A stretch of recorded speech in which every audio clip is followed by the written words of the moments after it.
یا جو مائٹ تھی ان کی وہ کمپرومائز ہو رہی ہے اوور دا منتھس ہوئی ہے, اور آنے والے وقتوں میں میں نہیں سمجھتا کہ وہ ملٹری مائٹ سے بہتر نیگوسیشن لے سکیں. چشتی صاحب, thank you very much for joining me. Asif Durrani صاحب, thank you much for joining me in the programme. It's a pleasure having you. اسی کے ساتھ بریک کی طرف جاتے ہیں, بریک کے بعد واپس آئیں گے and then will continue with the show. Welcome back after break. Iran U S کے مذاکرات, پاکستان کے اندر اسلام آباد ٹاکس اور پاکستان کے کردار کے حوالے سے قیاس آرائیاں بہت ساری ہو رہی تھیں, لیکن کوئی بھی فریق یہ توقع نہیں کر رہا تھا کہ ایک ہی بیٹھک کے اندر وہ مسائل جو دہائیوں پر محیط ہے وہ کسی طریقے سے فوری طور پر حل ہو جائیں گے. یہ بات مزید ڈسکس کرتے ہیں. لیفٹننٹ جنرل ریٹائرڈ محمد سعید ہمارے ساتھ موجود ہیں, سابق چیف آف جنرل اسٹاف رہ چکے ہیں پاکستان کے. Thank you very much general Saeed for joining me in the programme. It's a pleasure having you in the programme. General صاحب, کیا توقع کے مطابق گئی جو ڈپلومیسی تھی پاکستان کی؟ کیا یہی رزلٹ ایکسپیکٹ کیا جا رہا تھا؟ کیا اس کو کسی طریقے سے فیلئر یا سکسیس کے طور پر لیبل کیا جا سکتا؟ بسم اللہ الرحمن الرحیم. السلام علیکم. میرے خیال میں جو پیچیدگی تھی, جو کمپلیکسٹی تھی سارے پروسیس میں, اور جو یہ تو ابھی سب کو پتہ ہے تقریباً آدھی صدی پہ محیط ایک اعتماد کی فضا کا نہ ہونا امریکہ اور ایران کے درمیان تھا, اور یہ بھی کہ جو دو فریق ٹیبل پہ بیٹھے ہوئے تھے انہوں نے بہت سارے فیصلے ایسے بھی کرنے تھے جن میں باقی بہت سارے اسٹیک ہولڈرز کے انٹرسٹ بھی انوالوڈ ہیں, ان کی انپٹ بھی ضروری تھی. تو یہ ایسے حالات میں یہ تو کوئی بھی امید نہیں کر رہا تھا کہ ایک ہی دفعہ وہ بیٹھیں گے اور ڈیسیژن کر کے اٹھیں گے اور ایک ایسا فیصلہ کہ جو کہ آگے مستقبل میں انڈیور بھی کرے گا, وہ پہلے ہی سیشن سے نکل آئے گا. میں نے نہیں خیال کہ ایسا کسی کے بھی ذہن میں تھا. لیکن پہلا سیشن اس کو یہ کہنا کہ یہ فیل ہو گیا, میرا خیال میں یہ بالکل غلط ہوگا. یہ پہلا راؤنڈ سکسیسفل نہیں ہوا, بٹ پہلا راؤنڈ فیل بھی نہیں ہوا, اور اس میں کچھ نہ کچھ کامن گراؤنڈز دونوں طرف سے حاصل کی جا چکی ہیں. تو اگر اسی کو مد نظر رکھیں کہ جو چیزیں جو وعدے ہوئے تھے وہ اپہولڈ نہیں ہو سکیں گے جل صاحب, تو پھر کیا سیز فائر اپہولڈ ہو سکے گی ان سٹیٹمنٹس کو مد نظر رکھتے ہوئے جس کے اندر فل سٹاپ نہ جے ڈی وینس نے لگایا ہے نہ ایرانین سائیڈ کی طرف سے لگا ہے, ان دونوں سٹیٹمنٹس کو مد نظر رکھتے ہوئے؟ آپ نے اگر سٹیٹمنٹس دیکھی ہوں تو خاص طور پہ جو ایرانین اسپیکر کی سٹیٹمنٹ تھی اس میں دو تین چیزیں بڑی اہم تھی. اس میں انہوں نے کہا کہ امریکہ والوں کو ہمارا لاجک بھی سمجھ آیا, امریکہ والوں کو ہمارے جو اصول ہیں, جو پرنسپلز ہیں اس ایشو کے اوپر, اس میں بھی دوسری طرف کافی اس کو ان کو مانا گیا, لیکن وہ ہمارا ٹرسٹ نہیں حاصل کر سکتے. اب وہ جو ڈسٹرسٹ تھا پہلے سے, وہ ڈسٹرسٹ تھا جو جون میں جنگ ہوئی اس کی وجہ سے, اور وہ ڈسٹرسٹ بہت زیادہ ملٹیپلائی ہوا اب جو موجودہ وار ہوئی اس کی وجہ سے, اور اس کی بہت ساری جڑیں ماضی میں بھی ہیں. اب وہ جو یہ کہتے ہیں کہ وہ ٹرسٹ نہیں امریکہ والے ہمارا حاصل کر سکتے, تو وہ ٹرسٹ اس لیے کہہ رہے ہیں کہ وہ ایشورنسز چاہ رہے ہیں کہ دوبارہ ان کو اس طرح کی سچویشن فیس نہیں کرنی پڑے گی. اب یہ زوم کیا جا سکتا ہے کہ امریکہ نے اگر وہ ایشورنسز دی بھی ہیں تو ان کے ڈیلیگیشن نے شاید یہ کہا ہو کہ 2 دفعہ آپ پہ ریلائی کر کے ہم نیگوسیشنز کو تقریباً ایک اینڈ تک لے گئے تھے, اور دونوں کا اینڈ کائنیٹک مینز کی امپلائمنٹ یا ملٹری انسٹرومنٹ کی امپلائمنٹ پہ ہوا اسرائیل اور امریکہ کی طرف سے. تو اب وہ کیسے اعتماد کریں کہ اگر امریکہ کوئی ایشورنس دیتا بھی ہے تو وہ بڑی میننگ فل ہوگی, وہ انڈیور کرے گی, وہ پرومسنگ ہوگی, اور اس سے امریکہ واپس نہیں جائے گا. تو شاید کہیں یہاں پہ ایک سٹیکنگ پوائنٹ تو تھا براڈر جو ایشو ہے اس کے متعلق.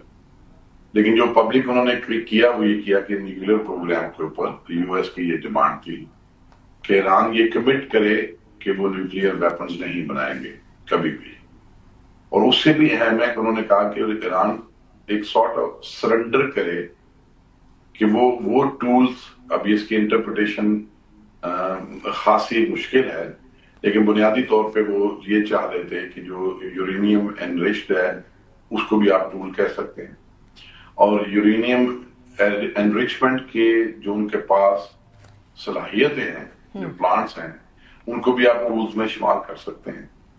کہ کسی صورت بھی وہ ان ٹولز کو بھی پرسو نہیں کریں گے. تو ایران نے پہلے انٹرنیشنل ارینا کے اندر ہمیشہ یہ کہا کہ وہ نیوکلیر ویپن نہیں بنا رہے. اب امریکہ ان سے یہ چاہتا ہے کہ وہ کہیں کہ وہ نیوکلیر ویپن نہیں بنائیں گے, یہ کمٹمنٹ دیں یو ایس کو through U S international community. یہ ایک اسٹیکنگ پوائنٹ سامنے آیا.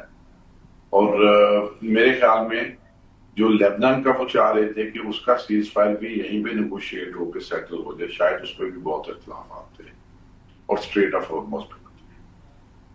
لیکن کچھ نہ کچھ گراؤنڈ کور ضرور ہوئی ہے, بیکاز اگر آپ نے ایرانین اسپوکس پرسن جو ہے فارن منسٹری کے اسماعیل ان کی اسٹیٹمنٹ سنی ہو, تو انہوں نے یہ کہا کہ کافی چیزوں کے اوپر اتفاق رائے تھا, لیکن کچھ چیزیں ایسی ہیں جس پہ اتفاق نہیں ہے اس میں. رائٹ. اور اسی طرح اگر ہم امریکن وائس پریزیڈنٹ کی آپ بات پہ غور کریں تو انہوں نے یہ کہا دی ٹاکس ور سبسٹانٹیو, مینس بہت میننگ فل تھی, بہت اہم تھی, بہت امپورٹنٹ تھی. اور انہوں نے یہ کہا کہ فائنلی ہم نے ایک آپشن دے دیا ان کو. اچھا, ان کی فارمولیشن ایسے تھی جیسے آپ کہہ سکتے ہیں کہ ٹیک اٹ اور لیو اٹ. ابھی وہ اس وقت جو ٹیبل پہ ٹیم بیٹھی ہوئی تھی ایران کی طرف سے, ان کو وہ آپشن قبول نہیں تھی. لیکن چند دن گزرنے کے بعد بھی کیا وہی پوزیشن رہے گی ایران کی کہ وہ اس آپشن پہ کوئی اور مزید بات نہیں کرنا چاہتے تھے؟ میرا خیال ہے اس کا چانس کم ہے, اور وہ اس آپشن پہ اس کے اوپر اپنی ایک تجویز پیش کریں گے, اس میں کچھ ایڈجسٹمنٹ سیکھ کریں گے, اور امید رکھنی چاہیے کہ اس پہ وہ واپس بات چیت کی طرف آئیں گے Iran. Hopefully. Let's take it one by one. General Saeed, nuclear issue کی بات ڈونلڈ ٹرمپ نے اپنے ٹویٹ میں بھی کی ہے, اپنے سوشل میڈیا کے اوپر جو پوسٹ کی ہے اس میں بھی کی ہے. نیوکلیئر ایشو کے اوپر تو آلریڈی ایران نے جب مذاکرات ہو رہے تھے تب یہ کہہ دیا تھا کہ we don't want to pursue nuclear weapons. تو اس کے باوجود بھی یہ ہونا, پھر جن کو شہید کر دیا گیا آیت اللہ خامنائی کو, ان کا فتویٰ بھی تھا کہ نہیں ہمیں نیوکلیئر ویپنز کو پرسو کرنا, وہ چیز بھی تھی. پھر ان کی اپنی انٹیلیجنس کی ہیڈ تلسی گبارڈ نے بھی یہ بات کہی تھی کہ نہیں ابھی ایرانین جو ہے وہ کسی بھی طریقے سے ویپنز بنا رہے ہیں. سو جب یہ چیز جنگ سے پہلے آمادگی تھی جس کے اوپر عمان کے فورن منسٹر نے بھی یہ مہر لگا دی تھی کہ ایران یہ گیو اپ کرنے کو تیار ہے, سو وہ اس چیز میں اس جنگ کے بعد ایک رخنا بن گئی. Who was responsible for that? اور اس کے علاوہ یہ جو یہ سارا ہرڈل بنا اس میٹر کے اوپر, اس کی ذمہ داری کس پہ ڈالی جائے؟ اب بات یہ ہے کہ اگر فتویٰ ہے نیوکلیئر پروگرام کے اوپر, اور ایران کا نیوکلیئر پروگرام دنیا میں سب سے زیادہ انسپیکٹڈ نیوکلیئر پروگرام بھی ہے, یہ بھی حقیقت ہے کہ IAEA نے کبھی یہ نہیں کہا کہ they are very close to having a nuclear bomb. اور جو اپنی انٹیلیجنس کی ان کی ہمیشہ رپورٹس ہوتی ہیں ایرانی نیوکلیئر پروگرام کے اوپر یو ایس کی, تو انہوں نے بھی کبھی یہ نہیں ایویڈنس سامنے رکھی کہ they are very close to making a nuclear weapon. Leadership کی طرف سے ایران, اسرائیل کے اور یو ایس کے یہ بات ضرور سامنے آتی ہے کہ وہ چند ہفتوں میں اتنے نیوکلیئر ویپنز بنا سکتے ہیں, لیکن وہ بیکڈ اپ انٹیلیجنس ایسٹیمیٹ سے نہیں ہے. اس میں دو چیزیں اور بھی ذہن میں رکھنی چاہیے. ایران کی ایک ایسی نیوکلیئر سائٹ ہے جو بہت دیر تک IAEA کے سے چھپائی رکھی گئی. مجھے جہاں تک یاد پڑتا ہے وہ فردو والی سائٹ ہے جو قوم کے پاس ہے, اور وہ چند سال پہلے ہی سامنے آئی, اور اس کی پھر بعد میں ویریفیکیشنز اور انسپیکشنز شروع. تو اگر سب کچھ IAEA کے سامنے تھا اور ایک سائٹ بہت میسو سائٹ, بہت امپورٹنٹ سائٹ, بہت دیر تک چھپی رہی, تو کچھ نہ کچھ تو ہے جس کے بارے میں کوئی کور اپ تھا, کوئی ایسی چیز تھی جس کو چھپایا جا رہا تھا. پھر یہ جو انریچمنٹ کی ایک لمٹ تھی جو کمٹ کی ہوئی تھی ایران نے, اس کے اوپر جو انریچ کیا ہے یورینیم, جو اس جنگ کے درمیان جس کے اوپر بہت بات ہوتی رہی کہ وہ 400 kg ہے یا 600 kg ہے, اس کی لوکیشن کا بھی نہیں پتہ ہے. تو وہ اگر انریچمنٹ بیانڈ اے لمٹ ہو رہی تھی تو اس کو بھی اس کے اوپر بھی بہت سارے سوالات تو اٹھتے ہیں. تو بات یہ ہے کہ اگر ایران یہ کمٹ کرتا ہے کہ وہ نیوکلیئر ویپن نہیں بنا دے, تو اگر ان سے ایک انٹینٹ اور کمٹمنٹ چاہیے کہ وہ نیوکلیئر ویپن نہیں بنائیں گے, تو اب اس موجودہ صورتحال میں ایران کے لیے ایسی کمٹمنٹ دینا کوئی اتنا آسان کام نہیں ہے. Make sense. کیونکہ ایران کی جو اپنی اسٹریٹجک کمیونٹی ہے ان میں یہ بات تو ابھی بہت زیر بحث ہوگی، بہت ساری انہوں نے کنکلوژنز بھی ڈرا کر لی ہوں گی کہ اگر ان کے پاس نیوکلیر ویپنز ہوتے تو شاید 2 دفعہ 1 سال کے اندر ان کو ایسی سچویشن فیس نہ کرنی پڑتی. تو جو ایک لانگ ٹرم کمٹمنٹ ہے سینگ کلیئر نو، وہ اگر کرے گا بھی ایران تو بہت گیو اینڈ ٹیک دوسری سائڈ سے بہت ہی کوئی پرومسنگ ہوگی، جو کہ ایران کی جو موجودہ مشکلات ہیں سب کا ایک حل پیش کرے. تبھی شاید ایسی کمٹمنٹ ہوگی ایک ٹیبل پہ بیٹھ کے انڈر کوشچن اور ٹیک اٹ اور لیو اٹ یا ایروگینس سے تو ایسی کمٹمنٹ نہیں دے. رائٹ صاحب، اب ذرا اسٹریٹ آف ہارموز والے پوائنٹ پر آتے ہیں. ڈونلڈ ٹرمپ کے بہت متضاد بیانات آتے رہے ہیں. پہلے یہ کہ اسٹریٹ آف ہارموز بند نہیں کر سکتا ایران، اس کے بعد کہ ایران کھولے، اس کے بعد کہ باقی ممالک ہمارے ساتھ مل کر کھولیں، اس کے بعد یہ کہ ہم تو بلٹریٹ کر دیں گے یا ہم جو ہے وہ سویلائزیشن کا کلا کما کر دیں گے. دین دے ور لائک کہ سب کو مدد کرنی چاہیے. اس کے بعد پھر اب مائن سویپرز کی بات آ گئی ہے. تو اسٹریٹ آف ہارموز کا ڈائریکٹ امپیکٹ گلف کے کنٹریز پہ ہو رہا ہے. یہ گلف کے کنٹریز بھی ان متضاد سٹیٹمنٹس کو دیکھتے ہوئے اینڈ کنٹینیوڈ اسٹریٹ آف ہارموز کے بند رہنے کو دیکھتے ہوئے ان کا ری ایکشن کیا ہو سکتا ہے؟ وہ ان سٹیٹمنٹس کو کیسے دیکھیں گے؟ اسٹریٹ آف ہارموز پہ یو ایس کے پریزیڈنٹ کی پوزیشن یہ 41 دنوں میں بہت دفعہ تبدیل. ایبسلیوٹلی. وہ چند گھنٹوں کے، 24 گھنٹوں کے، 48 گھنٹوں کے الٹیمیٹمس بھی دیتے رہے ہیں عراق کو کہ وہ اسٹریٹ آف ہارموز فوراً کھولیں، اس کو بیک اپ کرتے رہے. وہ بہت میسو تھریٹ سے اور ساتھ بڑی کریڈیبل مووز بھی آن گراؤنڈ کرتے رہے ہیں اپنے ملٹری مینس کی، جس سے وہ پتا چلے کہ اگر اسٹریٹ آف ہارموز ایران نہیں کھولتا تو یو ایس کچھ کرے گا. پھر ایک سچویشن ایسے بھی ہے کہ انہوں نے کہا کہ اسٹریٹ آف ہارموز ان کا مسئلہ ہے جن کی اکانومی اس پہ ڈپینڈنٹ ہے، اور اسٹریٹ آف ہارموز ان کا مسئلہ ہے جن کا آئل ادھر سے گزرتا ہے. یو ایس کا اس سے کوئی تعلق نہیں ہے، ہم وہاں سے آئل نہیں ہے. تو پوزیشن ان کی چینج ہوتی رہی. ابھی موجودہ ڈائلاگ جب چل رہا تھا تو اس کے درمیان انہوں نے یہ کہا کہ ہمارے پاس تو بہت آئل ہے اور دنیا میں جس کو بھی آئل چاہیے وہ امریکہ سے خریدے. We have very good and very sweet oil. تو وہ پوزیشن تو اپنی اس پہ تبدیل کرتے رہے. لیکن اسٹریٹ آف ہارموز کو جو اس کا پریزنٹ اسٹیٹس ہے، ایران اس کو جو تبدیل کرنا چاہ رہا ہے، اس کی بنیادی وجہ ملٹری مینز کا استعمال ہے یو ایس اور اسرائیل کی طرف سے لیڈ بائی یو ایس. تو اب بات یہ ہے کہ ایک مورل ریسپانسبلٹی تو یو ایس کی ہے. اگر یو ایس نہیں بھی افیکٹڈ اسٹریٹ آف ہارموز کے اسٹیٹس سے تو باقی پوری دنیا تو افیکٹڈ ہے. 20 سے 25% اگر پوری دنیا میں جو ریسورسز استعمال ہو رہے ہیں آئل اور گیس کے اور وہ یہاں سے گزرتے ہیں تو پوری دنیا تو افیکٹڈ ہے. ان پہ تو بڑا منفی اثر ہے، اور یو ایس کی سپر پاور ہونے کی وجہ سے ایک مورل ریسپانسبلٹی بھی ہے. تو اگر آپ کہیں کہ اس اسٹیج پہ آ کے وہ ہینڈز آف کر لیں گے اور کہیں گے we have got nothing to do with Strait of Hormuz, ایسا نہیں ہے. اور اگر ایسا ہوتا، جب بات چیت ہو رہی تھی تو ان کے مائن سویپرز اس اسٹریٹ آف ہارموز کے ارد گرد مائن سویپنگ نہ کر رہے تھے. اب رائٹ. اب ایک اور بھی ہے جنرل صاحب، اور وہ یہ ہے کہ اسی دوران جب یہ سارا معاملہ چل رہا تھا، سچویشن ابھی بھی ہیٹڈ ہی ہے. نو ڈاؤٹ کہ ابھی تک ملٹری یا کائنیٹک مینز دوبارہ اس طرح سے سامنے نہیں آئے اینڈ دی ہوپ کہ سیز فائر ریٹین رہے. لیکن اس سارے دوران میں جو ہمارا جوائنٹ اسٹریٹجک ایک ڈیفنس اگریمنٹ ہے KSA کے ساتھ، اس حوالے سے سعودی عرب کی منسٹری آف ڈیفنس کی ایک اسٹیٹمنٹ آئی اور انہوں نے کہا کہ ہمارے یہاں PF کے جو ایسٹس ہیں وہ ڈپلوائے کر دیے گئے ہیں پاکستان کی طرف سے. اس سچویشن اور ٹائمنگ کو دیکھتے ہوئے اس کو کیسے ریڈ کیا جائے؟